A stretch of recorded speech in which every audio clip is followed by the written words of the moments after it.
Good. Injury-wise, obviously, Alex had the 10 stitches,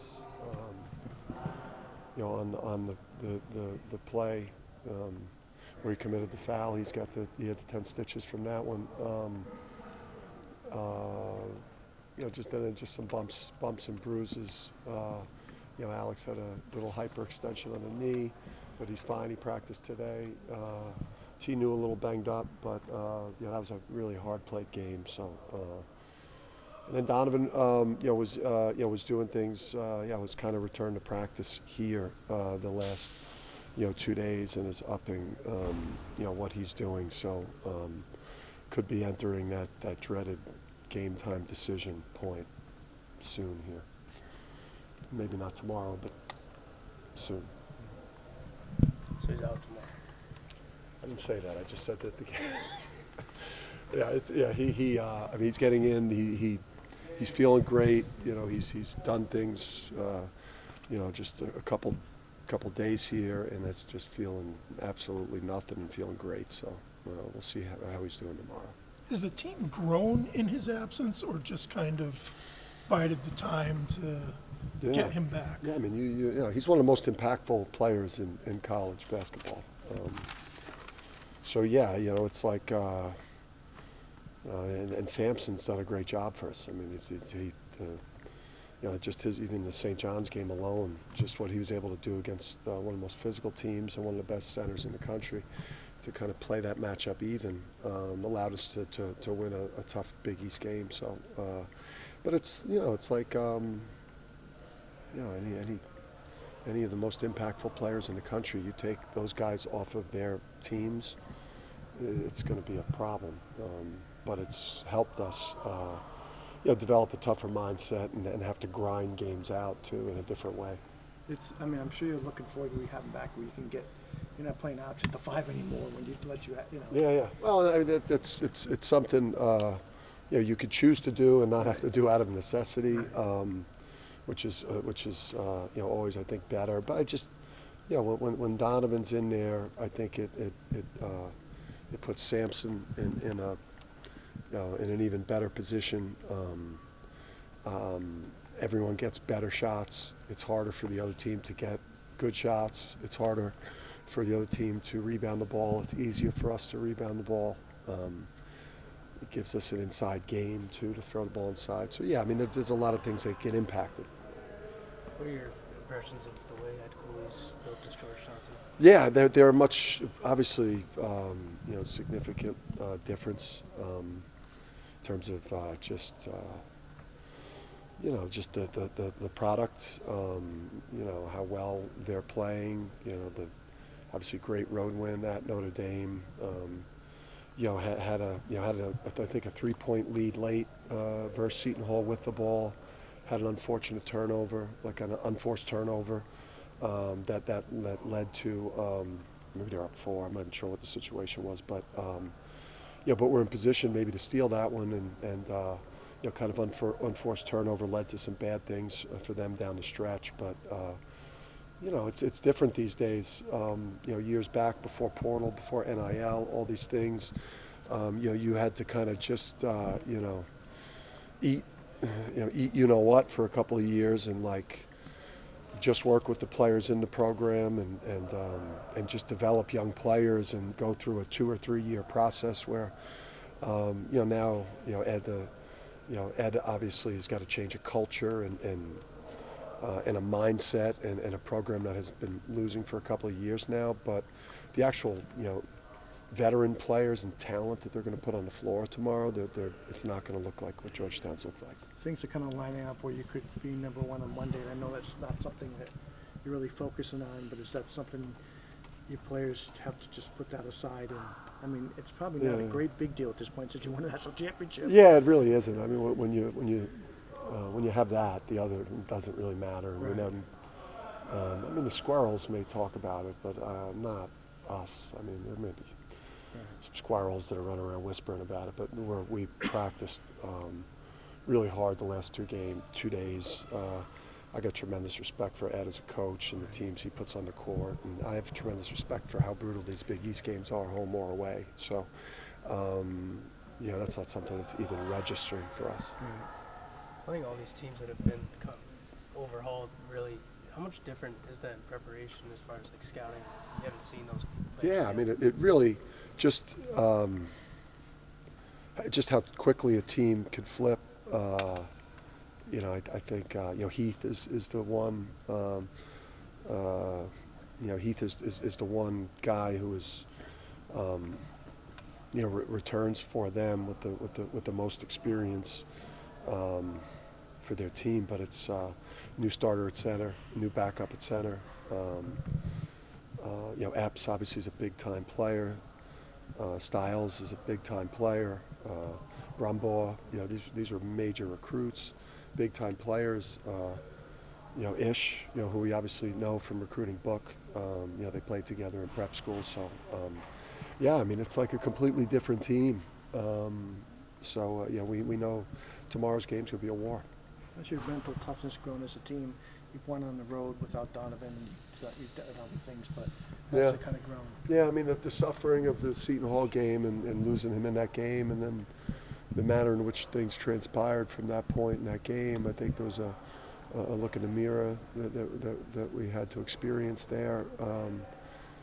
And then, you know, really there at that point, I mean, I've just been really impressed from what the boys have been able to do. You know, because you're really looking at it, it's that's the stretch of games that we've played. The St. John's at home, and you see how well St. John's is playing, and maybe should have won that game today, or could have won that game today. To be able to have a clean sheet since Donovan got hurt there in this league, you know, we've obviously got a lot of work to do tomorrow, but you know, I've been impressed with this group and what they've been able to do with one of the most impactful players out. What are you, a Premier League guy now? Clean sheet, the boys? That's my thing, guys. That was my thing last year. I was like half, you know, I watched a lot of Yellowstone, so I picked up, I had a persona of like a half of a Yellowstone rancher, and then I mixed that with some, you know, you're a big European soccer manager. So I don't know if you picked up on my accent last year, but I've held on to it. How much has Haas's play really helped you guys create that mental toughness and get through this span? Yeah, I mean, we wouldn't be where we are. It's like we needed big jumps this year. I think we knew that we could have potentially 4 players average between 12, 13, and 15, 16, and Donovan, Alex, Cam, and Tristan. And then we knew Steph would be somewhere, you know, 9, 10 a game.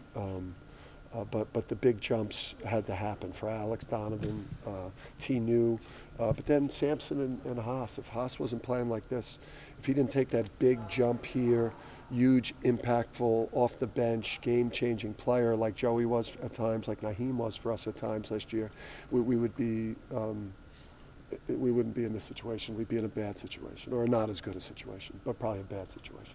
You got a couple of your recruits playing up the road. Can you talk what they've done so far? Those 2 guys are playing up this weekend. Yeah. Ahmad's, you know, Ahmad and Isaiah have, you know, both had great years. Both teams are doing great. You can see how a lot of what they're doing is going to translate to, you know, to college. You know, Isaiah is just, you know, all over the court abilities, which we value, multi-positional type of guy. And then Ahmad, you know, just looked great and just looks like a, you know, college guard. I mean, you've described Ahmad as being kind of having a Philly attitude or Philly toughness. How do you define that? Is that different from Jersey, or is it an extension of Jersey? How would you define a Philly player versus somebody else? Yeah, I mean, Philly and North Jersey are a little bit rivals, and then we throw South Jersey in with Philly. So. And we let Philly have South Jersey, so North Jersey's a different animal. Yeah, New York yeah, and then you got New York, but yeah, I think Philly is very similar. You know, they love their basketball. I think you know, he gets coached the way at his high school, and you know, with his mentor, the way that like North Jersey basketball coaches coach. They coach him hard. They're honest with him.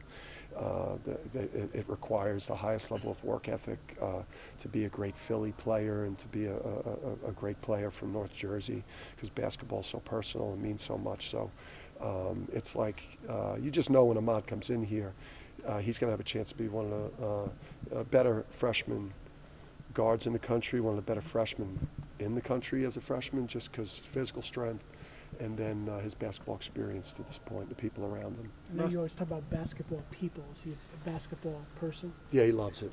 He loves it, and he's played at the highest level, grassroots-wise, and he's a serious guy. You can't do this without serious people. I mean, it's just, you got to have very serious people to do this. You talked about your defense needing a little work, but you're happy as soon as you get timely stops. It's been better. I mean, we didn't grab the rebounds. Now, part of it is, you know, Xavier, the physicality in this league. Again, it's this, what goes on for the next couple of months is not what's going to go on. You know, once we hit March Madness, the basketball, you wouldn't be allowed to do the stuff. I mean, it's, you know, these games are, that's why I guess people love to watch it, because it's so brutal and so physical. So we didn't finish possessions with with defensive rebounds, and sometimes we just didn't grab the ball. I think 9 first half points the other day. We gave up on just the ball is loose. They picked it up and scored it. The ball is loose. We didn't finish a possession, grab it. They hit a 3. But our actual playing defense to force a shot that is likely to miss, we did a much better job with that. The 2 areas where we haven't been great, we haven't created turnovers, and then sometimes the defensive rebounding with Donovan out has been a problem. You talk a lot about Alex's intelligence. Did you know he was this tough as well? Really not until you know, not till Peach Jam that summer. I think saw him in the spring and saw him in the early summer, and then, you know, when we watched him kind of will his team with Des Claude into the playoffs at Peach Jam, which is not easy to do. It's hard to qualify for Peach Jam, never mind get to the playoffs and then, you know, try to advance. So I think we saw it there, and then we went to look at him at prep school and just watched him day to day. You know, the passion that he had for basketball, the amount of times he was calling us to talk about basketball. Sick. I mean, it's obsession, but we're all obsessed here, so it's good. What's the last few days been like for him, just with the stitches as well as the knee injury? Well, he got back in there today, got some reps. He didn't do anything yesterday because he dove on the floor in the first half and chasing the loose ball and kind of hyperextended the knee a little bit, and then when he got elbowed in the face, and then he fouled the guy maybe because the blood was in his eye, and he missed. So, but today he was back out there, and I think he's got pretty good vision in his eye. It's a small sample size, but Cam Spencer's splits and wins versus losses, it's like 5 points a game and 16. Yeah. Just how important is he? It's important, and I think he's passed on some shots. I think we got even late possession, late clock. Obviously, you know, you got a lead on the road. You know, you're trying to run some clock, but then once you decide to play, you got to get aggressive and start attacking quickly, which we didn't do down the stretch, and we had a chance to watch it and learn from it. But yeah, he's got to shoot more. I think he's got to be more offensive minded. I think he passed. He probably should have taken 3 or 4 more shots in the Xavier game, and I think that he's got to be more aggressive even than he is, because if he doesn't, you know, we need that firepower. Thinking about Cam just on his path, you know, he's like the leading scorer from number 14 in the country.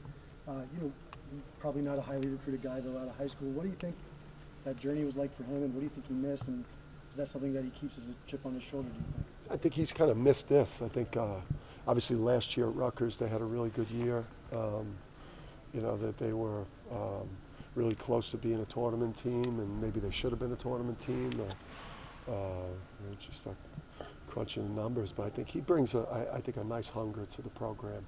A guy that has not played in the NCAA tournament yet, has not experienced, you know, maybe quite this level of success with a team. So I think to having people in your program that didn't experience last year is really, really healthy, and I think you know, gives us that added edge. You know, we want him to experience what it feels like when you're, you know, playing top of sport. He was kind of a lot different from, you know, like the freshmen who were like top 60 recruits, more very different kind of. Yeah. I mean, I think if you're not rooting for a guy like that, if you're not rooting for you know, the player or the coach that wasn't born on third base, or, you know, that's had to earn it every step of the way and had to conquer, you know, all these different levels just to get that next opportunity. Like, you know, what the hell are we rooting for in sports if you're not rooting for self-made people? Thank you. Thank you, guys. Thanks, Dan.